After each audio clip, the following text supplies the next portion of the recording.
Alexander Pope said, one of the greatest English poets of the 18th century said, "Blessed is he who expects nothing, for he shall never be disappointed." I love that. That's one of my favourite sayings. I'm Steven Webb, and this is Stillness in the Storms podcast.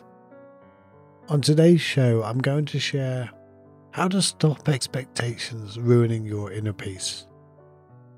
We all have these expectations of what our life is going to be like, how people should show up, all these stories in our heads of all different types of how life should be. I guess that's the overarching thing of expectations. So on this podcast, we're going to see, why do expectations block your happiness? Should we drop expectations entirely? What are healthy expectations? So I want to go back to that first quote. Blessed is he who expects nothing, for he shall never be disappointed. Alexander Pope. And I guess that's what it comes down to, and we hear it on the spiritual journey a lot. And that is, don't expect anything. Should we really not expect anything from a partner or a family member? Is that really the way the world's going to work nowadays? Well, we'll explore about that a little later. But I want to share one other quote as well, because it goes two ways. And Bruce Lee says, "I'm not in this world to live up to your expectations, and you're not in this world to live up to mine."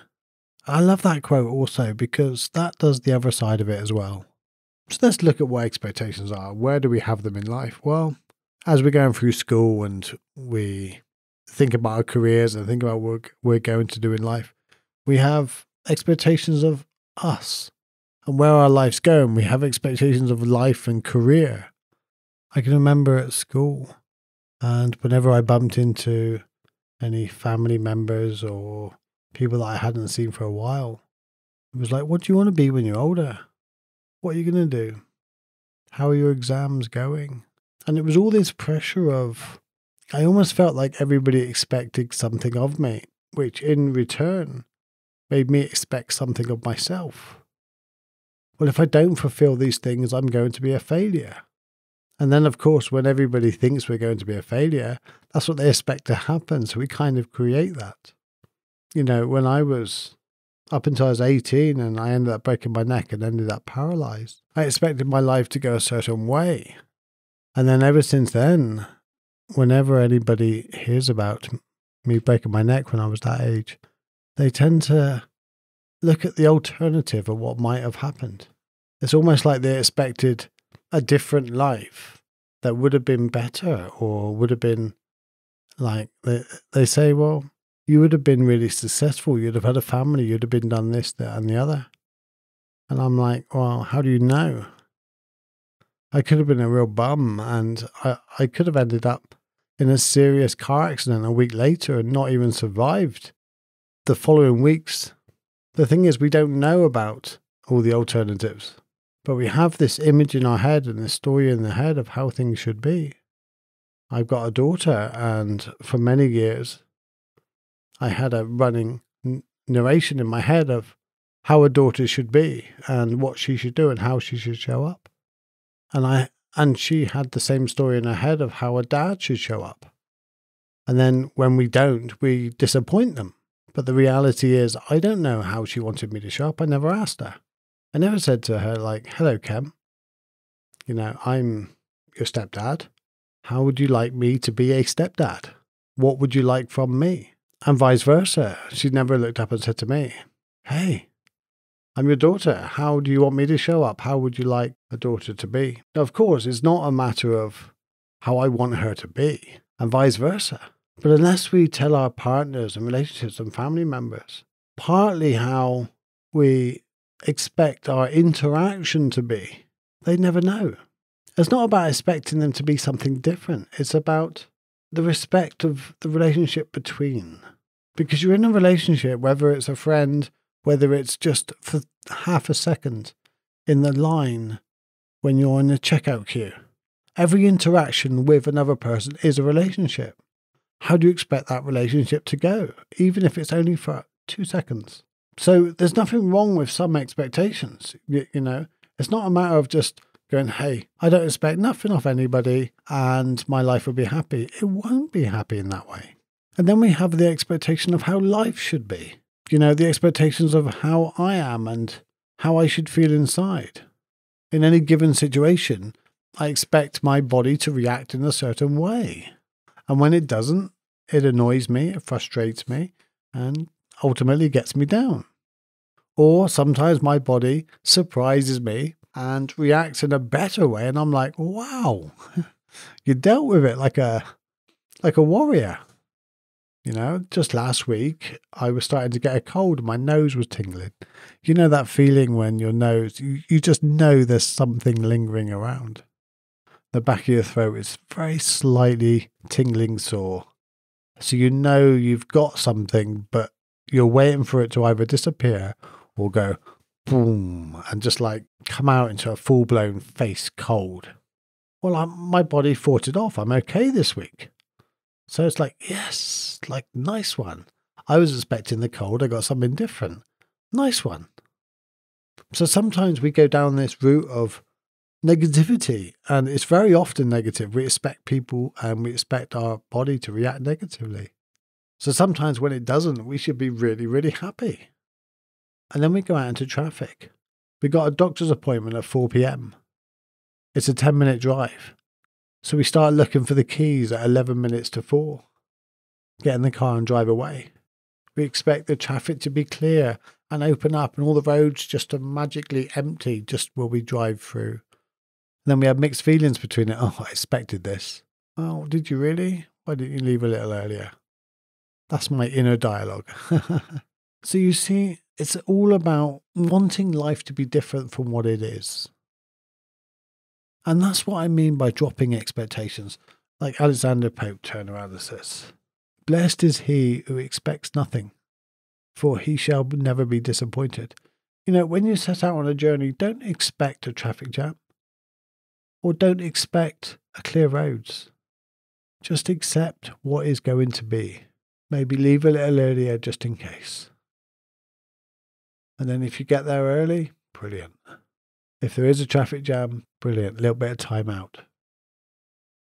Another thing with expectation is we have this idea of when we go onto a diet or when we start getting fitter.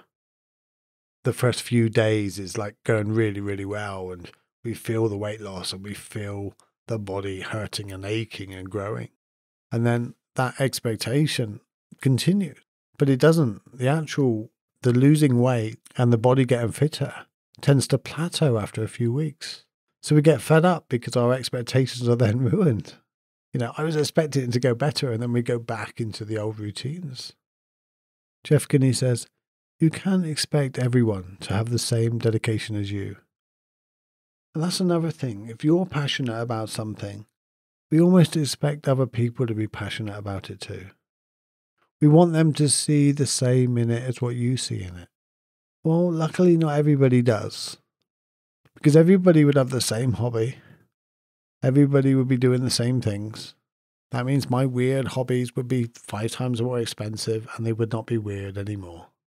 Set the standard. Stop expecting others to show you love, acceptance, commitment, and respect when you don't even show that to yourself. Steve Maraboli.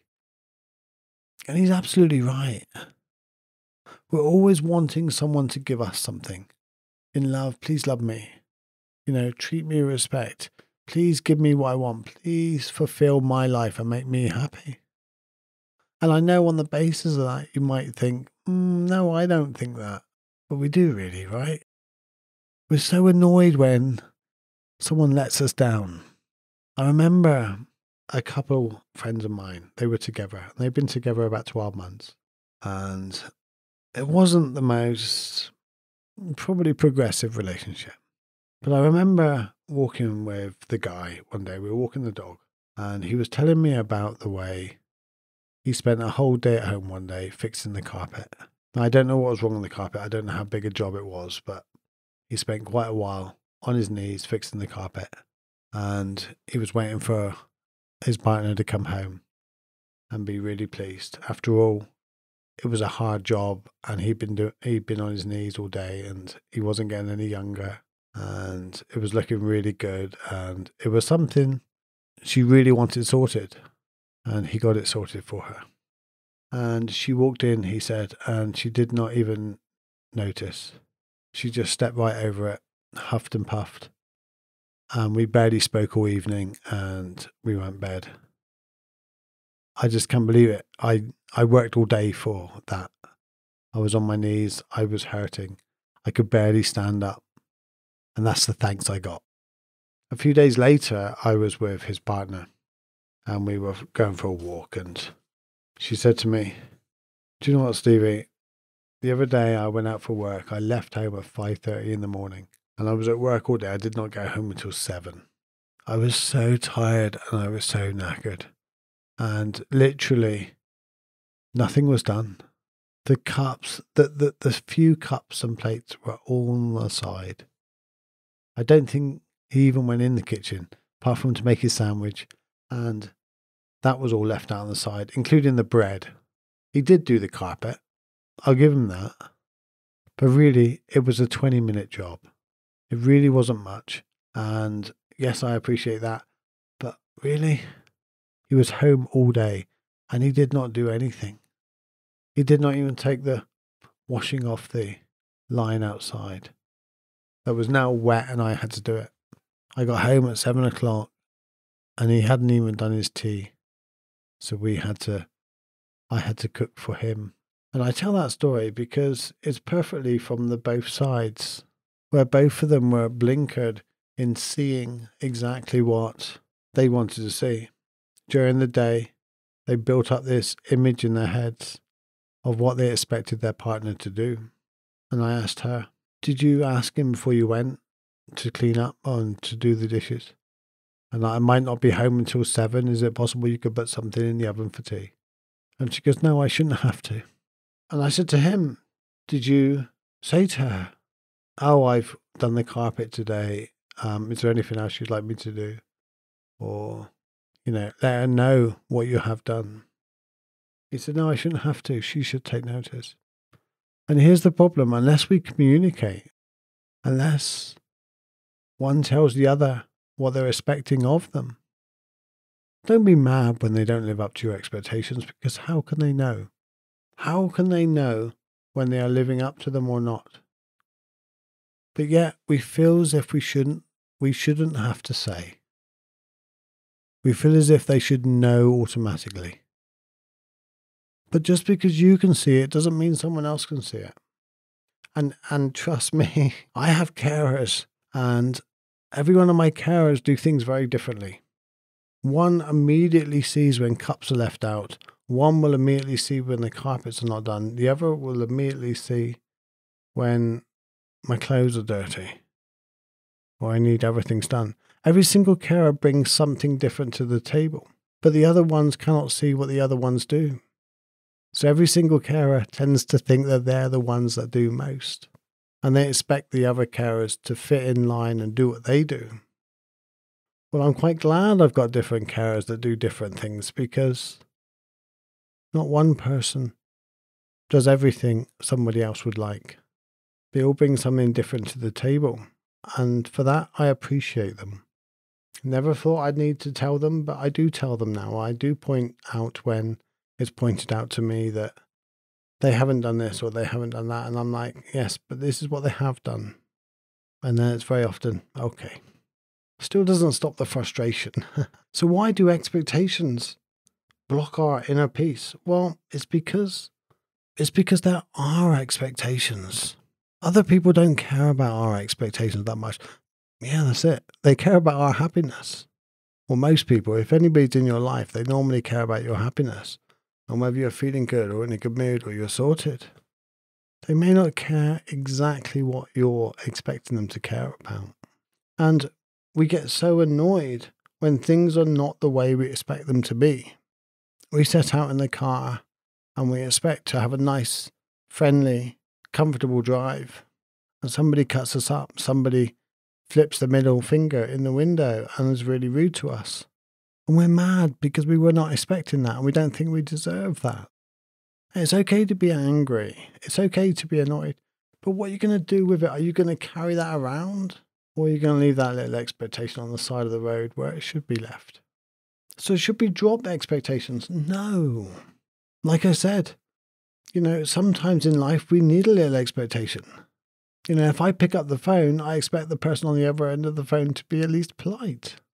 You may say, well, these are basic manners and basic morals and ethics. They might be, but not everybody has them. If everybody knew about them, then nobody would be worried at all. So yes, when I tell somebody in my life that this is how I would like you to show up again and again and again, and explain the reason why, when they don't, then you've got a right to be angry. But unless you tell them, unless you share your expectations, and you could call these boundaries. I'm calling them expectations, but it's boundaries or limits, or this is how far I'm willing to go. My love doesn't have conditions, but a relationship with me does. In a relationship, I expect communication, the same as I would communicate with you. I would expect loyalty. I would expect you not to flirt with people beyond the boundary that we set in the relationship. But these are all things that have to be discussed beforehand. I'm not saying you've got to sit down and write a rule book, but there's some basic things that we should expect from a partner. And these are what's called healthy expectations. And it's the same as if you buy an item from a shop. If I went and bought a computer, I would expect it to work. If I paid an extra amount of money for a bit of software on the computer, I would expect that software to be on there and work. If I paid for someone to clear my chimney, or if I paid for someone to fit a carpet, I would expect them to do the job to a relatively high standard. So that's okay. It's okay to expect. It's not okay to run around jumping up and down and getting teasy if people aren't living up to your expectations when you haven't even communicated it. Does this make sense? I hope this makes sense. So it's the spiritual journey and the stillness in the storms of life is all about not creating more pain or suffering, not just for others, but for yourself. And one of the ways we can reduce this suffering is to reduce our expectations of others and recognize that they're not you. They're not the same person as you. They don't have the same outlook, the same experience, the same, what you might say, in quotes, common sense as you. And that's okay. I wouldn't like a world full of 7 billion Stevens. That would drive me insane. Variety makes the world go round, apparently. That's probably a quote by someone, and I don't know who by. So, but yeah, drop some of our expectations. Have expectations of common courtesy and politeness, and mutual respect over time, faithfulness in the relationship, things like that. But communicate. And you could even say, I know it's a given when you get into a relationship, or most relationships, but say that early on. Say, look, if we're going to get into a relationship, I'm a person that stays faithful, and I would like you to as well. And if you don't stay faithful, there will not be a second chance and it will be over. How does that sit with you? And if they're like, oh, I don't know about that, I think I deserve 3 chances, you can go, okay, our expectations for a relationship are not in line. But they cannot blame you later for looking up and going, well, I think that's out of order. I don't think, I only had an affair once. Your expectations are a bit high. You say, well, I told you. It's what it is.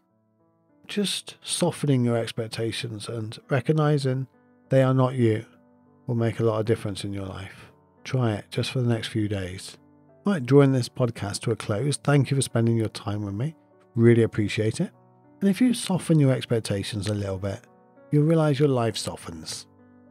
Your heart opens and you become more vastness instead of the tight inner self that you are. Because that's where all the pain is. It's all in that tense inner self.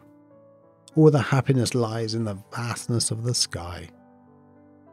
I'm Steven Webb, an inner peace guide, and I help you to go from to relaxing a little in life. Now, if you head over to connectwithsteven.com, you can download my 3 meditations. And you've got a link to my Patreon site where you can support this podcast, and you can help me grow, and you can help me to promote it, help me to reach more people that need a little inner peace in life. Thank you for spending your time here. Take care. Love deeply. Namaste.